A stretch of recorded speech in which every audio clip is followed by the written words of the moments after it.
Okay. Hello there. Good morning, good afternoon, good evening. Wherever it is that you're joining us from, this is Living LTV Live. And today we are doing something special. We are going live on two platforms. We are live on YouTube, which is the home of Living LTV Live.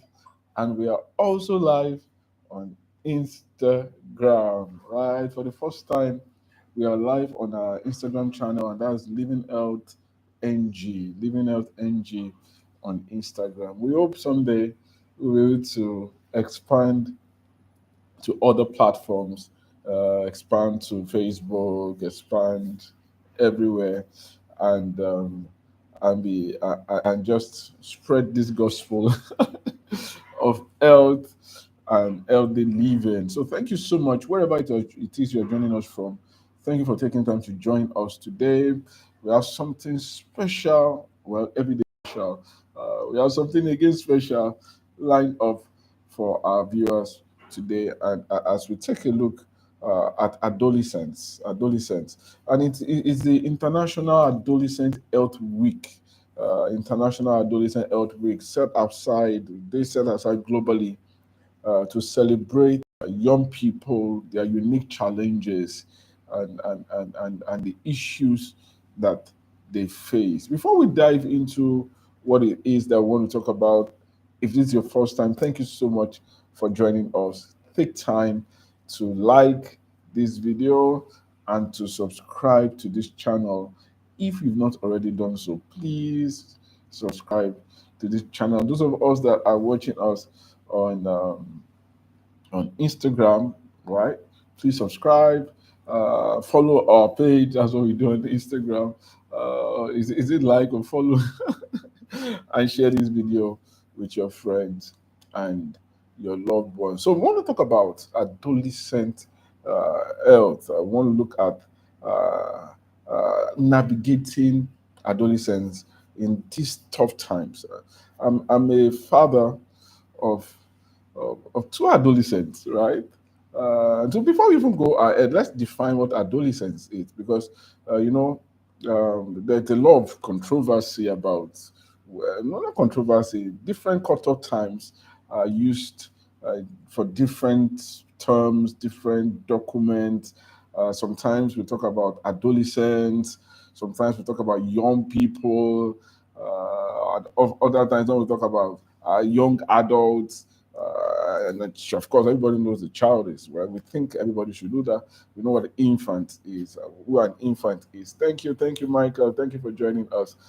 So, a child, right? An infant, toddler, and all. But today, we want to talk about adolescent. Adolescent has a specific definition. I would say adolescents are people that are between the age of 10 and 19. So, 10 and 19. So even the people that, legally speaking, sometimes are termed adults, from a health perspective and developmental perspective, they are still adolescents. So somebody that is 18, 19, yes, is an older adolescent, but he's still an adolescent. And we talk about youth, youth and young people. So a youth is somebody, no, remember some years back where the national youth leader of a political party was somebody that was older than 50 years old, and he was the national youth leader.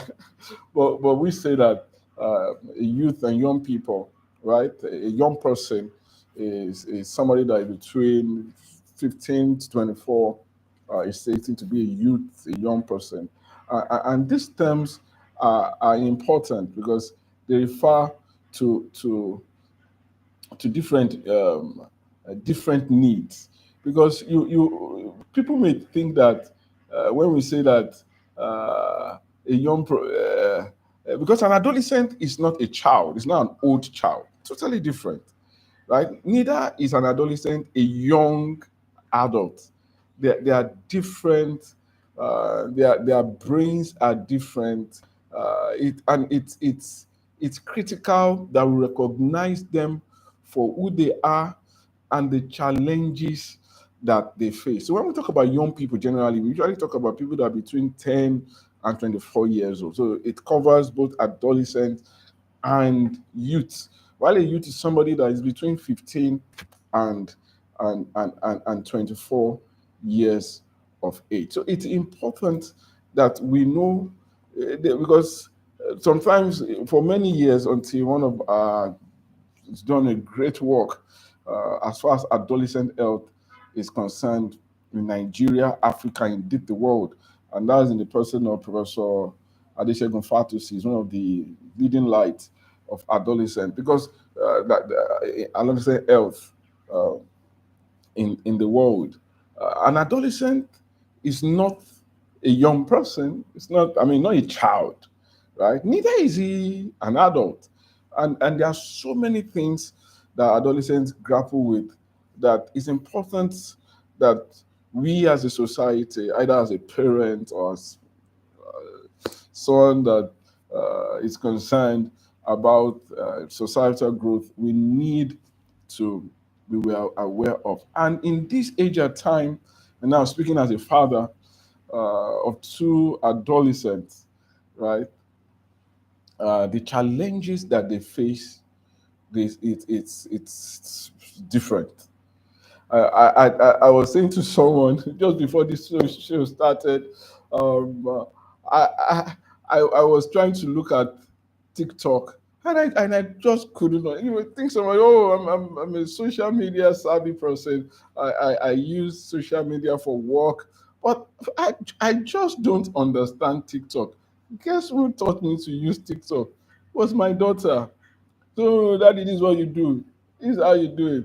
This is where you do it. This is what this means. Because it's a totally different, for me, it was a totally different landscape compared to what I'm used to on the other social media platforms of YouTube of these worlds and all that. And I got to see why TikTok is so addictive, right? So scrolling, perpetual scrolling, perpetual scrolling. Oh, thank you, thank you. And I have somebody that is not an adolescent. Yeah, she's a child, and I'm being told that she's watching and she's saying "I." Okay, so I say "I" to you too. Thank you. Um, for watching. So I think since I've mentioned that our elder ones, women are powerful. Let me not go to that story today. Why you have two adolescents and then you now have a child. Okay. Um, so it things are changing. The things that they are, yeah, some things have not changed. We know this. The more things change, the more they stay the same. The same way our parents said funny things about us. I said, these children, the children of nowadays, the children of nowadays, where we too, we are looking at our own kids and we are saying to them, the children of nowadays. Well, adolescents face unique challenges. They face unique problems because the adolescent all over in most parts of the world, especially in the developing world, the adolescents are growing in number and opportunities are limited. They are confronted with the problems with their sexual and reproductive health needs. They are confronted with diminishing economic opportunities, especially in this developing world. They are confronted with violence, right? While young adolescents, they are the safest as far as mortality is concerned. You are least likely to die as an adolescent. If you survive childhood and you get to adolescence, then your chances of living are high. But however, having said that, adolescents are still confronted with violence. They are likely to die from violence, self-harm, confronted with mental health issues. So they face unique, they are not yet adults. They cannot fully take care of themselves, and they are not kids. And some people make mistakes. They commit errors while their brain still not developing. I read the story of someone that recently was released from prison. What happened to him was to serve 200 and over 200 years jail term. What happened? He committed robbery while an adolescent, right? Under fuel by drugs, and then the judge in the United States of America that sentenced him to 200 and something years. As a child, he was a child. He was I think it was 16 or 15 while he committed that crime. And the judge was saying that it was the judge that defended him and asked that that prison term be upturned, that it wasn't fair that a child, because they are not adults, children are not adults.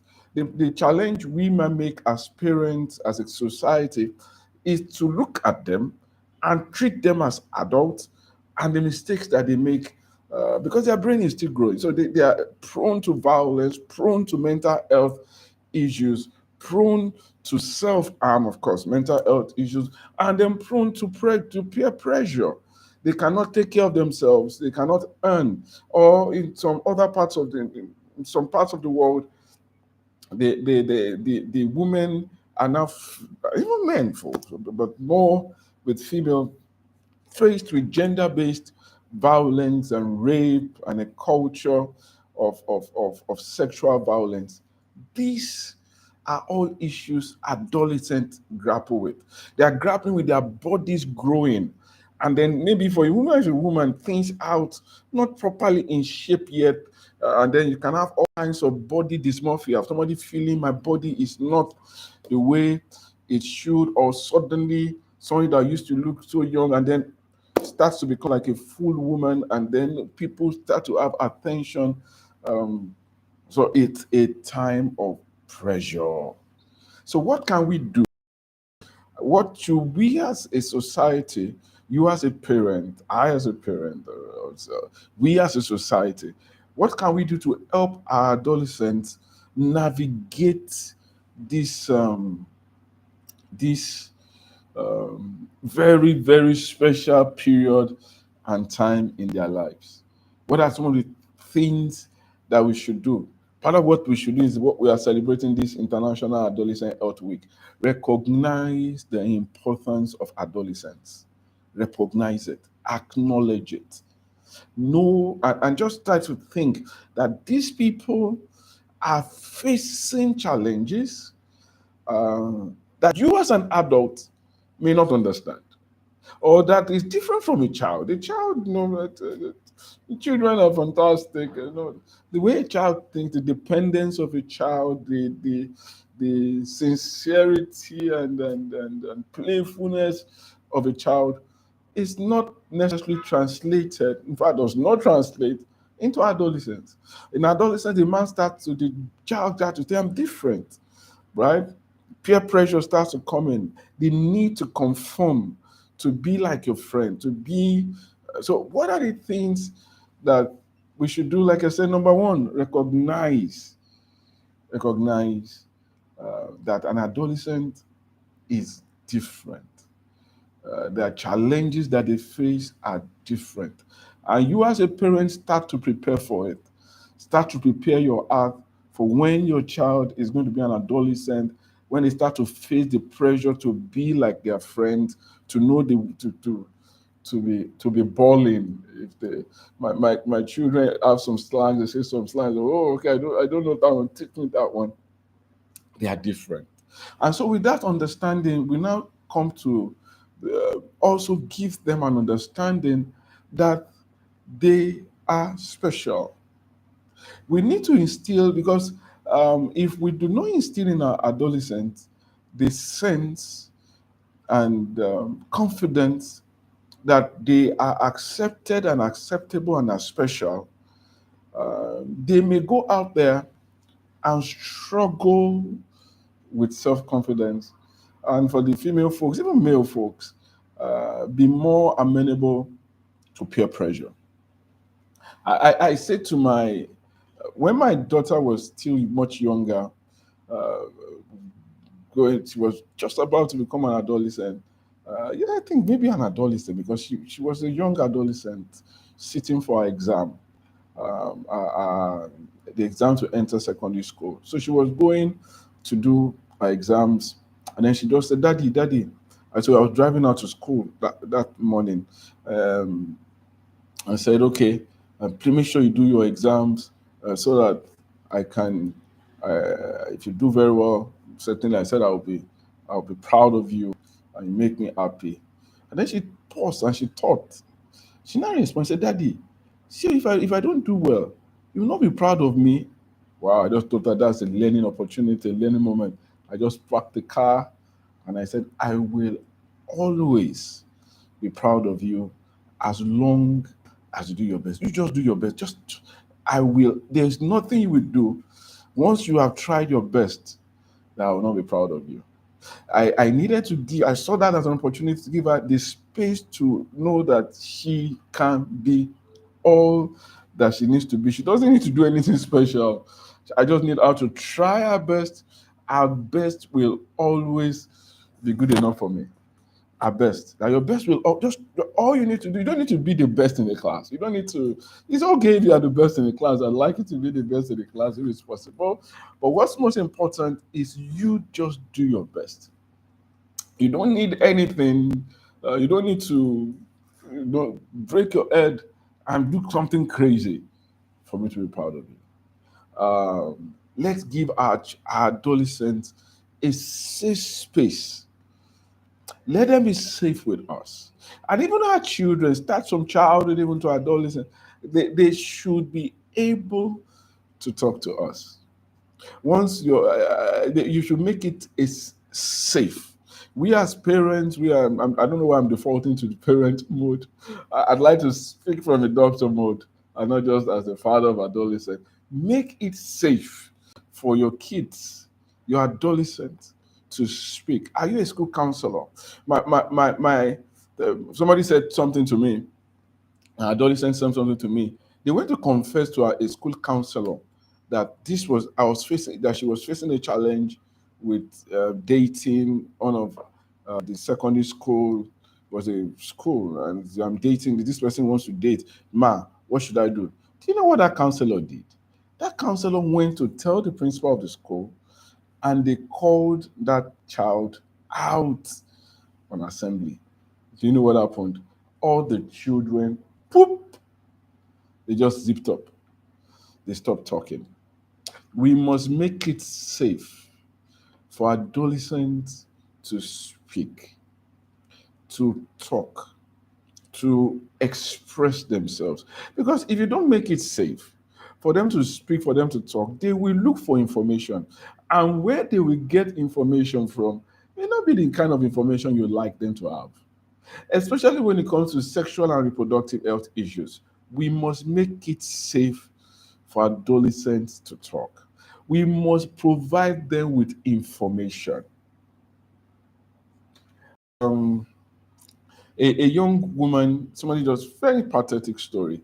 A young woman was recently raped, gang raped by people. She defaulted to what a lot of people would default to, and which is what to keep quiet, not to talk to anybody, to be afraid. We need to let people know the right information, the things that they need to do if something like this happens to them. God forbid. I say, God forbid. If you are raped or what you should do is to speak out. Not speak out and to go get care. They are rape kits. The person can take medicines to prevent HIV, take medicines to prevent um, pregnancy, get counsel to overcome and recover from the trauma, the violent trauma that rape and sexual assault is. It doesn't even need to get to rape. Sexual assault, even touching, groping, they be free to talk so that they can get the information, right?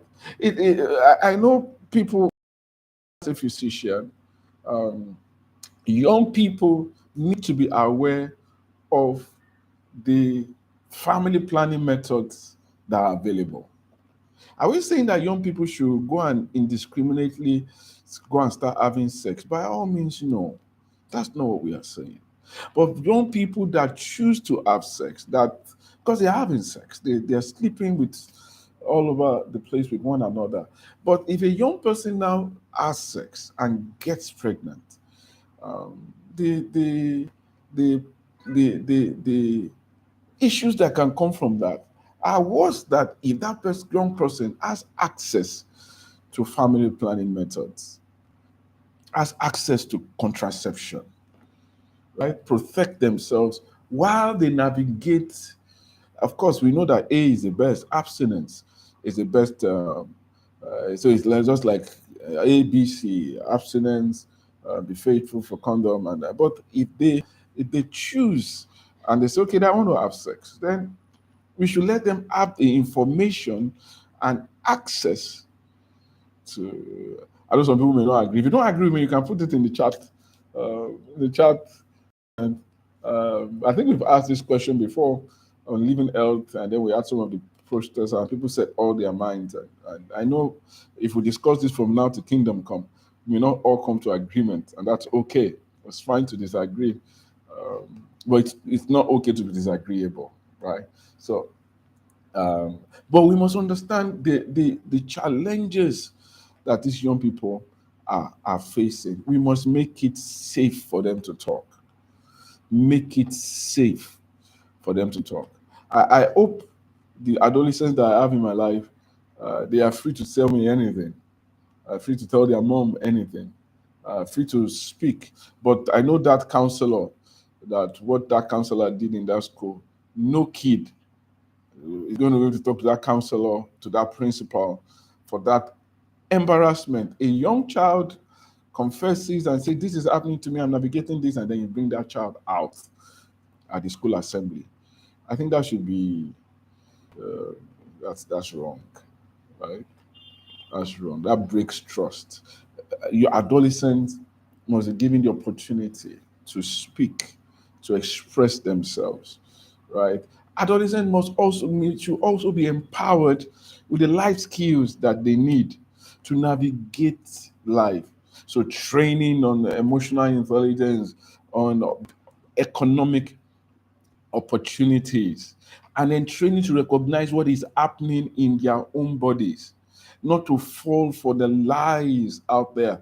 There are some young people that believe all kinds of myths about you don't have to date to feel good with yourself. You don't have to. You don't have to have sex to practice so that you can have experience. But there are a lot of um, wrong beliefs out there. With knowledge, with capacity building, our young people can, and as they transition to adulthood, they can be empowered with the core skills, discipline, hard work, um, emotional intelligence, social intelligence to navigate and contribute, even kindness, right? Right? They're just, it's important that we discuss these things and empower our young people to get them. Adolescence is an important phase of life. Like we said, injuries, leading cause of morbidity and mortality, of death and of, of sickness, of illness amongst young people. So as we work with our young people, empowering them. If you've not listened, if you've not heard anything I've said today, safe space. Let's make it safe for our adolescents to talk, to learn. Um, let's make it safe. Let's provide the right information and get them to be the best that they can be. Right? I put so many things on the board today. So if there are questions, either on Instagram or on YouTube, please go ahead and ask. If you have contributions, please put your contributions in the chat box. We'll be happy to hear them. Right? Questions, comments, contributions. Do we have comments, questions, contributions? If you have not subscribed to Living LTV, please go ahead and subscribe, like this video, and share it with someone. Uh, okay, in the absence of any questions, thank you so much for joining us either on YouTube or on Instagram. It's a pleasure to have you. Look forward to having you again next week, Friday, same time, hopefully across more. We try to see if we can continue to do the IG and YouTube. Stay blessed. God bless you.